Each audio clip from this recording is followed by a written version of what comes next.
Assalamualaikum warahmatullahi wabarakatuh. Perkenalkan, nama saya Aira Popi Anggraeni dari kelas 4 Sekolah SDN Cipaku akan membacakan dongeng yang berjudul Sang Kuryang Sakti. Pada zaman dahulu ada seorang perempuan cantik bernama Dayang Sumbi. Dia memiliki seorang anak laki-laki yang tampan bernama Sang Kuryang. Sang Kuryang sangat disayang Dayang Sumbi. Mereka tinggal bersama di kerajaan dekat hutan. Selain itu, ada seekor anjing yang tinggal bersama mereka. Anjing itu diberi nama Tumang. Setiap hari, Sang Kuryang selalu berhasil menangkap kambing, hutan, dan rusa. Sang Kuryang senang sekali bisa menangkap binatang-binatang itu. Pada suatu hari, Sang Kuryang telah melakukan kesalahan yang sangat besar, sehingga membuat Dayang Sumbi sangat marah. Sang Kuryang telah membunuh Tumang dan tidak tahu bahwa anjing peliharaannya ini adalah titisan dewa dan juga ayahnya. Tanpa sengaja ia memukul kepala anaknya dengan sendok nasi yang dipegangnya, sehingga kepala Sang Kuryang terluka.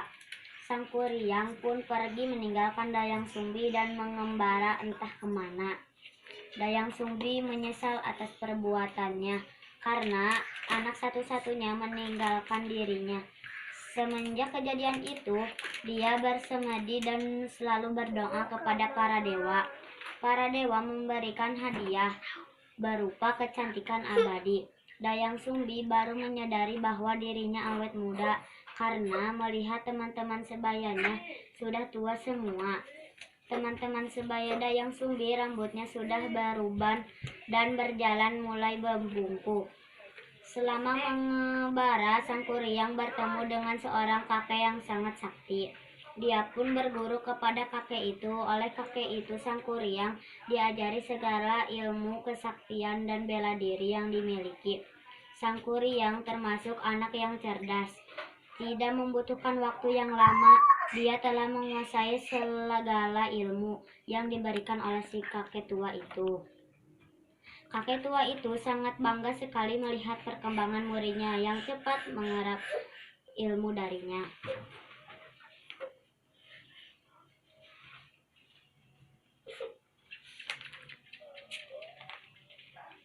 Dengan bekal ilmu kesaktian bela diri yang dimiliki, Sang Kuryang dengan mudah mengalahkan semua binatang buas yang ada di hutan.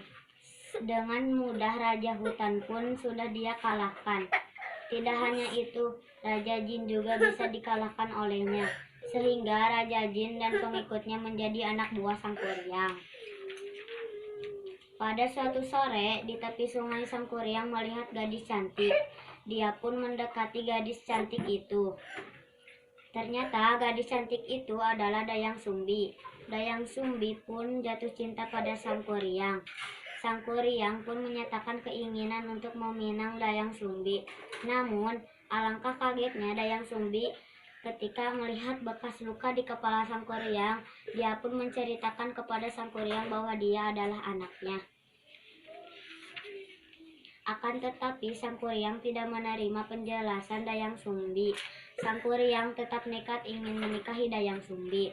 Apabila Sang Kuryang ingin menikahi Dayang Sumbi memberi persyaratan kepada Sang Kuryang.